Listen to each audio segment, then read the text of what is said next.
Hello dear students, welcome to our channel educational goal. और आज हम समझेंगे कक्षा छठी की जो सामाजिक विज्ञान है उसकी वर्कशीट। और ये माह देख सकते हैं आप, फरवरी माह देख सकते हैं। ठीक है, ये सामाजिक विज्ञान की कक्षा छठी। ठीक है, तो चलिए स्टार्ट करते हैं। पूरा सोल्यूशन देखेंगे, वीडियो के अंत तक बने रहें।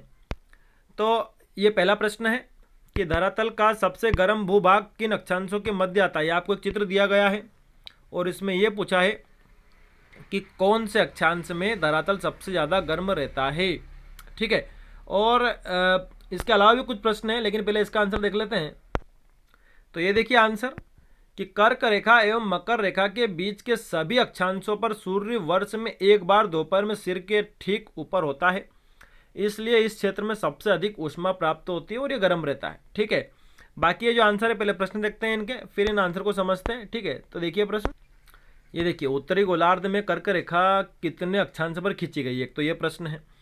एक है दक्षिणी गोलार्ध में सबसे ठंडे क्षेत्र कितने अक्षांश से आगे स्थित है, एक ये प्रश्न है। और एक है अक्षांश जीरो डिग्री अक्षांश पर खींची गई रेखा का नाम लिखिए। ये तीन प्रश्नों का आंसर मैं आपको बता देता हूँ।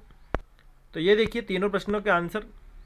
ठीक है, जीरो डिग्री अक्षांश पर विषुवत रेखा, और इससे पहले के दो प्रश्न जो है ये इनके आंसर। ठीक है, अब आगे बढ़ते हैं। अगला प्रश्न ये है, पुरातत्वविद किन किन वस्तुओं का अध्ययन करते हैं। पहली बात तो पुरातत्वविद होते कौन है, वो जो इतिहास का अध्ययन करते हैं। इतिहास यानी कि जो जमीन में से जो सामान निकलता है पुराना, उनका अध्ययन करते हैं। तो देखते हैं इस आंसर को।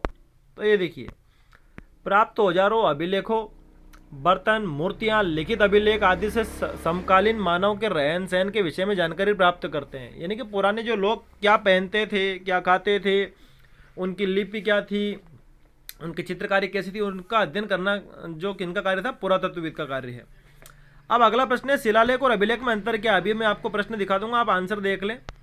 किसी पत्थर या चट्टान पर खोदी गई लिखित रचना को शिलालेख कहा जाता है। अभिलेख किसे कहते हैं, पत्थर या धातु जैसे अपेक्षाकृत कठोर सतहों पर उत्कीर्ण किए गए पाठन सामग्री को अभिलेख कहते हैं। ठीक है, तो ये अंतर पूछा है, मैं आपको प्रश्न दिखा देता हूँ इसका। ठीक है, आप इस आंसर का स्क्रीनशॉट ले लें। ठीक है, ये देखिए प्रश्न, ये वो प्रश्न है।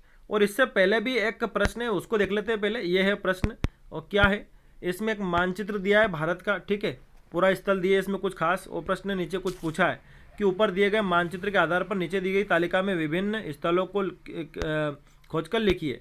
तो ये वो स्थल है। ठीक है, ये आप देख सकते हैं, मैंने आपको ये बता दिया। एक तो ये नवपाषाणिक, महापाषाणिक, आरंभिक गांव, आधुनिक नगर, ये सभी आंसर आप इनमें से लिख लेना। ठीक है, अब अगले प्रश्न की तरफ बढ़ते हैं। अगला प्रश्न हमारा क्या है, तो अगला प्रश्न है, पृथ्वी की किस गति कारण दिन रात होते हैं। पृथ्वी अपने अक्ष पर एक चक्कर कितनी अवधि में पूरा कर लेती है। तो देखिए, जो दैनिक गति होती है पृथ्वी की, उसके कारण दिन रात होते हैं। ठीक है, और अपने अक्ष पर एक चक्कर कितने समय में पूरा कर लेती है, तो वही 24 घंटे। ठीक है, तो इसको देखते हैं इन दोनों आंसर को हम। तो ये देखिए, पृथ्वी की दैनिक गति के कारण दिन रात होते हैं, दैनिक गति। ठीक है, और फिर पृथ्वी अपने अक्ष पर एक चक्कर 23 घंटे 56 मिनट और 4 सेकंड का समय लेती है, एक अपने अक्ष पर एक चक्कर लगाने में। ठीक है, फिर अगला प्रश्न हमारा क्या है, पहले प्रश्न देखते हैं। तो ये रहा प्रश्न, पृथ्वी अपने कक्षा तल पर एक चक्कर कितने समय में पूरा करती है। तो आप जानते हैं कक्षा तल पर एक चक्कर पूरा 365 दिन में होता है सूर्य का। इस प्रक्रिया को किस नाम से जाना जाता है। ठीक है, और एक पृथ्वी का उपग्रह पूछा जो चंद्रमा है, और वो अपने पृथ्वी की चक्कर कितने समय में पूरा करता है। दो प्रश्न है, दोनों का आंसर मैं आपको बता देता हूं। तो ये देखिए आंसर, एक तो ये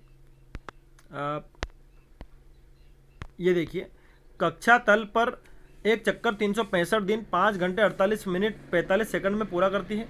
इस प्रक्रिया को परिक्रमण कहते हैं। परिक्रमण का मतलब परिक्रमा करना, किसकी, सूर्य की। और पृथ्वी का जो उपग्रह है वो चंद्रमा है, और वो 27 दिन में एक चक्कर पूरा 27 दिन में एक चक्कर पूरा करता है पृथ्वी का। ठीक है, ये दो आंसर हो गए आपके। ठीक है, अब अगले प्रश्न की तरफ बढ़ते हैं हम। अब देखिए चौथा प्रश्न क्या कह रहा है, दिए गए कथनों पर विचार कीजिए, यह कार्य निर्णय सरकार के किस स्तर से संबंधित है, उनके आगे सही का निशान लगाइए। जैसे कि भारत सरकार का अन्य देशों के साथ मैत्री संबंध बनाने का निर्णय किस प्रकार का है, स्थानीय स्तर का है, राज्य स्तर का है, राष्ट्रीय स्तर का है। तो राष्ट्रीय स्तर का है। ठीक है, मध्य प्रदेश सरकार के सारे सरकारी स्कूलों में कक्षा 8वीं में बोर्ड की परीक्षा लेने का निर्णय, ये राज्य का है मामला है, तो राज्य स्तर। भोपाल से दिल्ली 2 प्रदेश हो गए, तो कौन सा हो गया, राष्ट्रीय स्तर हो गया है। तो गाँव में एक सार्वजनिक कुआं खोदना है, स्थानीय स्तर की बात है। ₹2000 का नया नोट शुरू करना, ये भी राष्ट्रीय स्तर की बात है। ठीक है, अब बताया है मतदान प्रक्रिया के बारे में संक्षिप्त विवरण देना। मतदान प्रक्रिया कैसे होती है, तो देखते हैं इसका आंसर। तो ये देखिए, मतदान प्रक्रिया, जब मतदाता मतदान कक्ष के अंदर जाता है तो क्या होता है? सबसे पहले मतदान अधिकारी पहचान कर पर्ची जारी करता है। फिर दूसरा पॉइंट है, मतदान अधिकारी स्याही लगाता है। इसके बाद मतदान अधिकारी बैलेट जारी करता है। अंत में मतदाता मत की बटन दबाता है। ठीक है, ये इतने पॉइंट आपको उसमें लिखने हैं। ठीक है, अगले प्रश्न की ओर बढ़ते हैं हम। तो यह हमारा अगला प्रश्न, सामाजिक एवं राजनीतिक जीवन पुस्तक के अध्याय क्रमांक 4 को पढ़कर लोकतांत्रिक सरकार के मुख्य तत्वों की सूची बनानी है। लोकतांत्रिक सरकार के मुख्य तत्वों की सूची बनानी है। ठीक है, देखते हैं इस आंसर। तो ये है आंसर। सबसे पहले भागीदारी, विवादों का समाधान, भागीदारी के तरीके, चुनाव और भागीदारी। ठीक है, ये उसका आंसर हो गया अभी जो हमने प्रश्न देखा। ठीक है, अगले प्रश्न की ओर। अगला प्रश्न ये रहा, प्राचीन काल में तक्षशिला और नालंदा की प्रसिद्धि क्या कारण थे? आप जानते हैं तक्षशिला और नालंदा क्या है? यूनिवर्सिटी है बहुत पुरानी, जो अब तो नहीं रही लेकिन पहले के ज़माने में थी। देखते हैं इनके आंसर।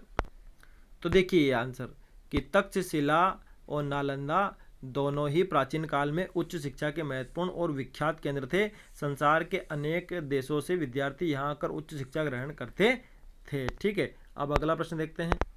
अगला प्रश्न है, रेशम मार्ग की कहानी लिखिए। ये आप प्रश्न देख रहे हैं, रेशम मार्ग की कहानी लिखनी है। ठीक है, देखते हैं इस आंसर को। तो ये देखिए आंसर, रेशम मार्ग प्राचीन काल और मध्यकाल में ऐतिहासिक, व्यापारिक, सांस्कृतिक कार्यों का एक समूह था जिसके माध्यम से एशिया, यूरोप और अफ्रीका देशों में जाया जा सकता था। ठीक है, तो ये एक मार्ग था। ठीक है, जो बहुत ही प्राचीन मार्ग था। ठीक है, अगले प्रश्न की तरफ बढ़ते हैं। अगला प्रश्न पूछा है, कलिंग युद्ध की घटना हमें क्या संदेश देती है? कलिंग युद्ध आप जानते हैं, सम्राट अशोक ने कलिंग देश पर हमला कर दिया था और जिसमें बहुत ज़्यादा जन हानि, यानी कि लोग बहुत ज़्यादा मारे गए थे दोनों तरफ से। ठीक है, कलिंग उस युद्ध में हार गया था, सम्राट अशोक जीत गए थे, लेकिन जीतने के बावजूद भी उन्हें बहुत दुख हुआ था। इसी आंसर को हमें लिखना है, क्या संदेश मिलता है? देखिए, कलिंग युद्ध की घटना हमें प्रेरणा देती है कि इंसान को हमेशा अहिंसा का मार्ग अपनाना चाहिए, धर्म के मार्ग पर चलना चाहिए, यानी कि अहिंसा ही सबसे अच्छा मार्ग है। ठीक है, क्योंकि हिंसा हुई बहुत ज़्यादा लोग मारे गए, इसलिए अहिंसा का मार्ग अपनाना चाहिए। ठीक है, अगला प्रश्न देखते हैं हम। छठा प्रश्न है, निम्न प्रश्नों को उत्तर दीजिए। लोकतांत्रिक सरकार में हमें किस प्रकार से भागीदारी कर सकते हैं? भागीदारी करने के तरीके लिखिए। ठीक है, इस प्रश्न को देखते हैं। तो ये देखिए इसका आंसर, जातियों, कार्य कक्षों और राष्ट्र हितों के मामलों पर साझा विचार रख सकते हैं क्योंकि लोकतंत्र है। पंजीयन पोर्टल की सहायता से विभिन्न जानकारी भरकर लोकतांत्रिक सरकार में हम भागीदारी कर सकते हैं। चुनाव लड़ सकते हैं। ठीक है, तो ये सारे अधिकार जो लोकतंत्र में मिले हुए हैं उनका हम प्रयोग कर सकते हैं। ठीक है, अब अगला प्रश्न है, कलपट्टू गांव के लोग क्या क्या काम करते हैं? लिखिए। ये बताना है, कलपट्टू गांव के लोग क्या। कलपट्टू गांव के लोग खेती के अलावा कपड़ा धोना, बुनना, शिक्षक और नर्स आदि का कार्य, मतलब सारे कार्य वो करते हैं। ठीक है, अगला प्रश्न देखते हैं हम। ठीक है, तो यही आपका अंतिम प्रश्न था। Thanks for watching this video.